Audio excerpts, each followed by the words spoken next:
I'm very pleased to report that our GG6 expansion, the GG Rapid Loadout Station, Belfast, and our Leeuwpan Lifest projects are all under construction. We forecast that export volumes will increase by a further 5% in 2019. And this is as a result of the production that will be coming from the Leeuwpan Lifex project. Markets continue to migrate from west to east. And as far as our product mix, it remains more or less the same until RB1 volumes increase from our GG6 expansion and Belfast project, which will be slightly later in the years. And then we'll begin to see a further diversification of our markets with India, with obviously less exposure to India in percentage terms. The delays that we've experienced in receiving the notice to proceed for the Department of Energy for the Thabametsi project, which is now expected in the second half of this year, is expected to increase the capex by about 300 million. And as far as the Matla Mine 1 relocation shaft, we still await Eskom for the approval. And another delay that we've experienced in the authorizations of the R50 road diversion for the Leeuwpan Lifex project also impacted the capex and resulted in an increase of 78 million rands. As far as our actual total capex spend for 17, we were 300 million rands behind. And this is due to the timing of GG's sustaining capex, particularly on the authorizations in our rapid loadout station at GG, and also the delay in the expenditure on the Lifex project of Leeuwpan. Looking at sustaining capex for the next 5 years, it has increased by an amount of 1.46 billion due to the 900 million rands allocated to digitalization and innovation initiatives. Can you give us a bit of a word picture on the 3 projects that are really on the go? Starting with the biggest, GG. Pre-2016, we had been talking about unlocking the Waterberg, where we said we've got this wonderful asset, with so much value sitting on the ground.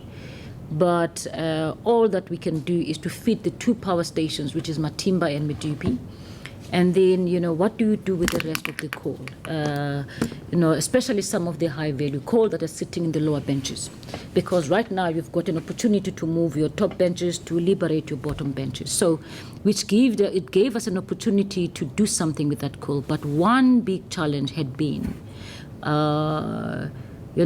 firstly, making sure that we find that capacity for high-value coal within the complex, and it must be substantive enough for it to make sense on the market, because you're going to have to rail it from a GG to Richards Bay. And rail capacity was a big issue at the time. And so we said, maybe if we're certain that we can get this good quality product, which is the GG6 expansion project, where that plant is being rejigged to make sure that we get more of semi-soft coking coal coming out of that complex. Minimum of 1.7 million tons, up to 2.7 million tons, depending on how much Eskom is taking. We've released value in the Waterberg through that project. We've also partnered with TFR. Our 2 CEOs signed a long-term agreement of new rail capacity to Richards Bay that will accommodate that product coming from GG6 Phase 2. Another issue is the fact that we've got old infrastructure in terms of rail. The old the D8 line, which is very slow to turn around in terms of the trains, and we actually are at risk of suffering penalties because we don't make that 8 that 4-hour turnaround to load those trains. We've got more volumes also coming now, so we need to even open that infrastructure up to handle those volumes. There's a future Thabametsi project that's coming up also into the future that could then take those tons to over 12 million tons over time. So that's how important those two projects are for us in that area.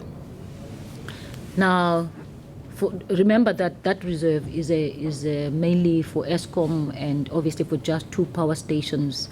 Anything more that we have in that reserve, that's what now goes to your Thabametsi, another low-grade coal, because you need, again, to release the value of the lower benches, you need a power station type facility to take that lower grade coal. So very special projects, that is your GG6, your Thabametsi project, your rapid loadout station being the critical projects that will unlock the water bag for you and release more value from that area. Now, Mpumalanga, very special reserve that we have, one of the best RB1 reserve that's still remaining in Mpumalanga, having a life of about about 15 years of life in terms of Belfast, and it's an RB1 product.